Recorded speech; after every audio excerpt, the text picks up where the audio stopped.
Hey, and welcome to Matt and Jess TV. I am Matt Roast. And I'm Jessica Bun Bun. Welcome to our new edition of Big Brother 28 live feed spoilers. And this video, it's really just about one thing first and foremost, and that is hope. I'm so excited because there is the possibility that things are shifting, wheels are in motion through Dee and Devens, that they might be deciding to keep Drew, which I am so excited about, not just because, I'm a Druther. I'm totally out here for Drew. I just absolutely adore this kid, but it's the right move for Dee and Devens. Drew has voted with them every single week. Yes. He is the person who has continued to bring back all the information from the other side of the house, something that they told him to do. He is still doing it. Even with him being on the block, he is still trusting them. He is still loyal to them. And to some degree, they have to see that. Yes, they're worried about down the road. They got to deal with Drew at some point. Sure. Yeah. But not at this point when you still need loyal numbers. And Drew is one of those loyal numbers. He has done literally nothing to you guys except get Angela really paranoid about you. Well, that's the real thing. Why? Like, a lot of these midweek conversations, I understand they don't always stick, but everything you just laid out, that's why this one should. Angela made up all of this when it comes to Drew. And I understand they've seen Drew and Melody get close and all that, but like you said, this is something they told him to. Yeah, this is a part of the plan from the get-go, from the start. So there has always been logic in them going down this road. It's important they do. We'll see where everything lands, but it's just nice to see them actually start to realize this is important. Yeah, I mean, I was pretty worried that this was just going to be absolutely Drew is for sure going. He thinks he's safe, and maybe he might fight hard for the blockbuster, maybe not, because he thinks everything is going to be okay. I know. You're breaking my heart, kid. Okay, well, we'll get into everything that is going on here, some of the conversations for him, against him, all the concerns. But before we do, be sure to join our YouTube memberships because we have a new exclusive Big Brother video over there that is all about, is Big Brother 28 really just a long advertisement for Survivor 51? Like, we lay out the case for that, and we have weekly exclusive Big Brother 28 discussions on our YouTube memberships, and joining them, it's just a great way to help support Jess and I as we go about giving you guys daily live feed updates. We really, really appreciate that support. We also have some exclusive shows that we are covering there right now. We are finishing up Sugar Season 2. We have Reacher starting up next week, and in September, we've got Slow Horses coming to YouTube memberships on top of all of our weekly discussions about Big Brother. So thank you so much to everyone who's joined. Thank you guys. That is so very appreciated. So going into today, it really did feel like Drew was just completely out on this. It didn't matter whether he was up on the block against Lyric, against Melody. Like, he was going to be going for sure. But then everything starts to change here. There was some interesting movement, a really weird conversation that Dee and Devens had after going into the diary room where Devens was kind of like, I've got something to talk to you about, but I can't. And Dee's just like, no, you can. You can tell me anything. And Devens is like, I know I can, but I can't. And then we had Dee being like, oh, okay. So tinfoil hat. What I think has happened is that both of them have gone into the diary room and they ended up getting, this is just a complete, could be out there theory. I don't know anything. That production may have talked to them in the way of probing questions, that when they go into confessionals, you have production in there being like, so how do you feel this is going? Or what do you think's happening here? What about this move with Drew sort of thing? And usually the house guest can maybe surmise a little bit of it's why would production ask me this question? I wonder where they're kind of going with it. And maybe at first it could have been production just needs some sort of material for the episodes so that it doesn't just look like Drew's getting steamrolled over and it's so obvious he's going, that they needed to have a little bit of footage of Dee or Devens being like, maybe we should keep him because you know that that's going to be coming in the episodes, right? Yes. But it seemingly has actually sparked off a very real conversation about this. Well, yeah, I think this was a very important catalyst, if you will, because I'm sure there will be people that are like, oh, they would have never thought about this if it wasn't for like whatever diary room questions are asked. Maybe, But yeah, I don't maybe believe not. that. I don't believe that because like there were already like some conversations floated last night. They weren't super Mhm. serious, but they were talking about whether or not they should consider it. Like, there was a concern of like, oh, would Drew just flip if we keep him if the other side wins HOH, which is always a possibility. So it's like there was a little bit of a grounding there. But then I think there was also something that Yash, who has become a surprisingly main player in I this know. game, like the past week and a half, he was having this conversation with Devens, and we know now that Yash has a final two with Lyric, and it seems like he's trying to help Lyric in whatever way he can. And he's talking to Devens, and he mentions that, oh, here is Drew out here telling Dee information. He's throwing people under the bus to Dee, and it's sort of like, well, Yash, are you just kind of backwards giving Drew some brownie points here? Because you're Mhm. proving Drew is actually doing what you guys want him to. Like, you can weirdly trust him in this way.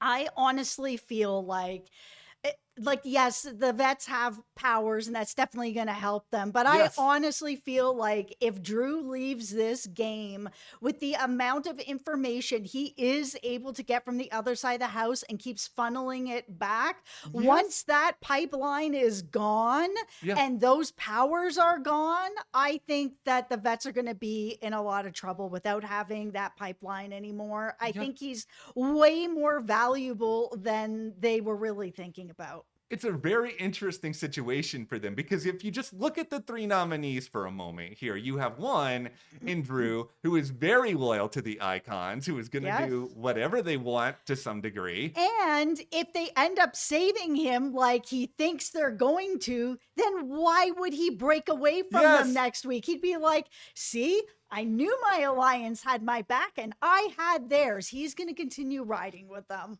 Then the other alternatives are you have Lyric, who's pretty clearly getting closer to Chuck and kind of sort of Kamu. We'll get into Kamu legitimately surprising us a little later Mhm. in this video. But then door number 3 is Melody, who just kind of hates everybody, which I don't know why I'm kind of for her hater energy. I think she's just so unbelievably frustrated about the way this season is going and the way these powers are possibly going and all of that. The other thing that's just the big question mark in all of this is Angela. Yes. Because Angela is the person who wants Drew out, that has a problem with him, that has the one-sided feud with him. He thinks that they're fine. She does not think that they are fine. Yes. But then there was this really interesting conversation that happened a bit earlier where Drew was sitting down with Dee, Devens, Angel, and they were all just sitting around. He was talking about his mom and how much, he really loves her and they have a really great relationship and a great relationship with his dad and that they watch all these, ridiculous movies together and how close he is with family. And what I noticed was Dee was continuing to probe Drew for more and more questions on that. What types of movies do you guys watch? What types of places do you like to go? Do you really rely on your mom to for girl advice or for this or that? And I'm like, she's really getting in there on the mom stuff in front of Angela. And I was just like, okay, it feels very much like she's trying to set the table that Drew is not actually any threat to you, Angela, that maybe he could see you in that light as he loves and respects his mom so much that that would also be you as kind of the mother of the house. Yeah, and I mean, Angela's a mom who even went on The Amazing Race with her kids. That's It's right. like, she obviously cares a lot about family. And this is a part of what makes Dee so brilliant at a lot of these games. So dangerous. Unbelievably good is that it's one thing to tell everybody what they're going to do or how they should vote. That's sort of more of a Kamu or a Haley thing at this point. Yes. Whereas I think what makes Dee so good is that she wants people to feel like it's their own idea or that they've come to this conclusion when really she was the one pulling the strings the whole time. And her doing what you described here of just setting this up so that Drew is forging a closer personal connection. Angela is a very paranoid person, but I Yep. think at the same time, she keeps saying that she wants to play a different game this time. And if that is Yep. true, eventually the light bulb has to go off here. And maybe I'm wishful thinking where it's just like, Angela, you can't just keep targeting the young dudes because you're worried for whatever reason. Maybe you just think that this is the way it's going to go on all reality shows till eternity, but it's like you're making this happen rather than it being some other thing right now. Absolutely. And at this point, it just needed to, start to move into these different directions where somebody needed to sit down with Angela and really bring this all together. Yeah, and so I think one other motive here that's leading into maybe some of this happening is just that Drew's being very honest. And I think he's being Mhm. honest in a way that's allowing Devens, allowing Dee, and by association, Angela to at least think at things a little bit more. And like him passing information along now about him wanting to go after Chuck and Haley and him being very clear that's like, all right, these are my targets. Yes, we can be very annoyed about the way in which it seemed like he had some sort of power that he was going to use to make it happen.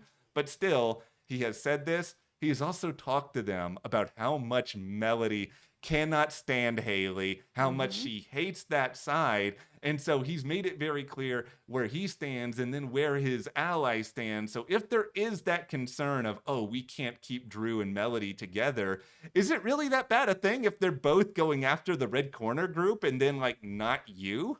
Yeah, I mean, that's absolutely where they would and should be going because honestly, Dee and Devens and Angela are starting to get a bit worried about the red corner, and they should be kind of worried Yeah. about that. They're not all going to end up going to the end. Things unraveled a lot this week with Yes. Kamu and Haley's HOH. Everything really started to fall apart in that part of their alliance. So over here, I understand why they're starting to re-look at things and be like, you know what? Mhm. Sooner rather than later, we do need to split that trio up in some kind of way, Yeah. but we can't do it. But Drew is willing to do it. And we know that he's, not only willing, but is going to end up doing that. And because he's already a target, if we just don't get him out this week and he does something about it next week, let's say, then the right corner's going to go after Drew.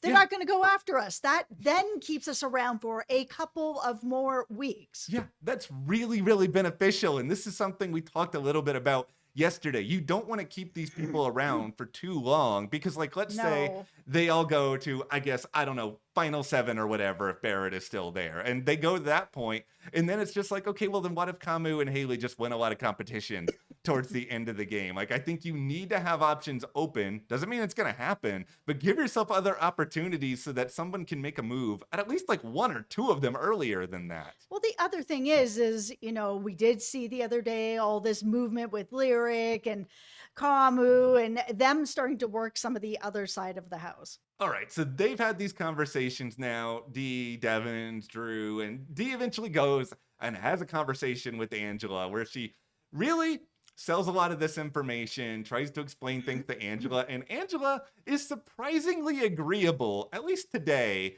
with keeping Drew. And I think some of it is just that she already knows, or she's made up in her mind, the sort of player that Drew is. And if she already believes this, I mean, can she really be then surprised by anything that Drew does, right? Right. And so that's in her head right now. But I think it's also just a lot of other ideas, thinking towards the future, knowing where Red Corner is. And I think Angela, on a personal level, and this is something that we've seen from her through 2 seasons of Big Brother, she really cares about wanting to feel important, that she's treated like a serious player, that people don't just look at her and be like, oh, it's Angela doing these antics. And I think she likes that Drew has at the very least come and had conversations with her. And it seems like the likes of Melody and Lyric, like they're really not. Like they haven't gone, at least not yet, and campaigned hard for her vote, for her support. And I do think on an ego level, like that does matter to Angela. I think it matters to Angela a lot. And that's why I think that this conversation that was had with the four of them, with Drew opening up about his mom, about his family, that it's not just about game and using Angela, that there's something more there. Yeah, and I think also it's a situation right now where if Angela can get more on board with this, she can probably have a lot of input later because there'll sort Mhm. of be a compromise where, all right, I went along with what you, Dee, and Devens want now. Can you listen to me a little bit later? And then I think at that point, they would be willing to. I think for Angela's game, it is important for her to show I am flexible. I'm not just going to lose my mind about everything. If it does make sense for actual logical reasons to keep Drew, I'm going to go ahead and do that. Okay, like here's the real thing we have to think about here. Like this is not everything going on with Angela. Who knows if it's ultimately going to apply to every single scenario that is out there. Like if this is Drew versus Melody, yeah, Angela doesn't like Melody. Melody doesn't like Angela. Like there's no real reason for Angela to be like, all right, let's get rid of Drew in this instance. Like we have to take a little bit of a grain of salt here because everything depends on that blockbuster scenario, right? Absolutely. And my real worry for Drew with this blockbuster is that because he thinks he's okay, he's not going to fight as hard for it, Drew. Yes, please. I hope he starts to take it seriously, gets really, he needs to be really paranoid about it. He talks all the time about how he doesn't want to be Cedric. If you don't want to be Cedric, you got to find a way to ensure that you're safe, like basically no matter everything that happens. Now, here is the problem when it comes to some of these sort of keep Drew plans at this point. There are a lot of other numbers. There's a lot of other people that you have to be aware of. And I mean, one of them is Haley, who swore again and again, 1,000% the lyric, that she was going to be okay no matter what this week, that she was just a pawn. And it's like, Haley, you can't promise that. No, you can't. And I mean, you're Haley, not even voting. Yeah, she's not. But it's like, is Haley going to be annoyed if they go to her then and be like, oh, this is changing. We're going to be in a situation where we get rid of Lyric. Like, even if they all do want to keep Drew and like they settle on this idea, I think they're going to have to find a way to do this that doesn't make the Red Corner group like super mad at them, because two of them are competing in the next HOH and you don't want them to be overly vengeful. I mean, if Devens and Dee really want to go after this Red Corner next week, then, you know, it doesn't matter. So ultimately, Barrett, I don't think is a number they have to worry that much about. I know a lot of us have been really mad at Barrett for selling out Drew every which way over the past couple of days. Like,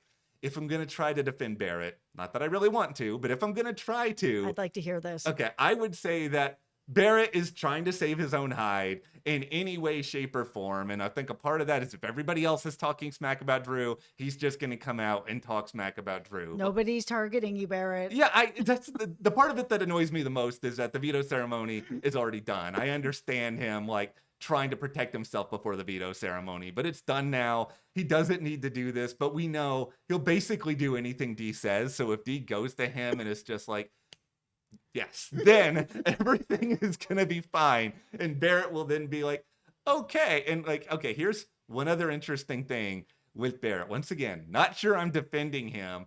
He is getting a little bit more open with Melody and Mallory. Not throwing Dee under the bus per se, but he has come out and said, you know, these powers, they're going to go to the three icons. And I'm pretty sure that's why production put them in the first place. And this is one of those instances. He says this and then Beads immediately cut from the scene because they don't want people to hear that. Listen, everybody in the house, this is not a hot take, Barrett. This is not a shocking hot take. I think that if they get Barrett on board, yes, they would still need a couple more numbers in order to figure that out. It's not a guarantee by any means, but I think it's just going to come back to their heads. At least I hope that Chuck at the very least isn't going to want to get rid of Lyric because of the flirting. Yash has a final too. It's just like there are people that are so close with Lyric that the longer you keep her in the game, the more troublesome that becomes. She really has to go. She is already becoming troublesome for that group. Yeah, and like there's two more things to get into in this video today, and ironically, both of them are about Lyric. And I mean, one of them really did surprise me, and it is Camus coming out and being over the last 24 hours suddenly like, you know what? Maybe getting rid of Lyric isn't the best idea in the world. Camus, are you just saying this because you've realized you can't have a showmance with her? Or is it just like you're really that loyal to the Red Corner? He's trying to spin it as, all right, well, if you guys don't want to bring her into the alliance, we might as well just get rid of her. I think he's thinking about I'm a competitor. She's won things. I'm not taking Drew or Melody like altogether serious when it comes to competition wins right now. Yeah, I mean, but it is only Tuesday, and as Hamster Watch says, tomorrow's Waffle Wednesday is coming up soon. Yeah, and like, all right, so the final thing here, and this is hilarious. Lyric at first tried to go to Mallory, and she's been throwing her under the bus forever, basically just saying, Chuck and Haley, they tricked me into doing this, Mallory. They set me up so that I had to throw you under the bus. I had no choice. And Mallory, I think, really wanted to believe Lyric for a while. I think she's smart enough to be like, there's no way I can ever believe this. This doesn't make any sense whatsoever. No, Mallory's been in a really tough spot with that Yeah. for a while now. The problem is there is no other allies for her to go to. Yeah, and I think she knows this, and I think Lyric knows that this was a terrible excuse, and no matter what other sort of excuses she tried to throw out there, including that, like, it was all Jason's fault for, like, telling everybody that she and Rome were kissing when really he just wanted to get away from an awkward position, and she eventually goes to Mallory and apologizes and just says, you know what? I'm sorry, I did this, I won't throw you under the bus again, and they have this moment where they come together. And yeah, I don't think Mallory's ever really going to believe her fully, but where else does she really go? I don't think Mallory would really be that interested in keeping her if the chips are down at this point this week, though. There is nowhere else for Mallory to go right now. No, she doesn't have a lot of options, but this is at least our hopium for today's Big Brother 28 live feed spoilers. Now, do you guys think this could stick? Like, there is a legitimate chance that Drew stays in the game this week. Let us know in the comments. And yeah, be sure to join our YouTube memberships for that big exclusive video all about whether or not this season is a big Survivor 51 setup. Thank you so much for your support. And we will see you here next time.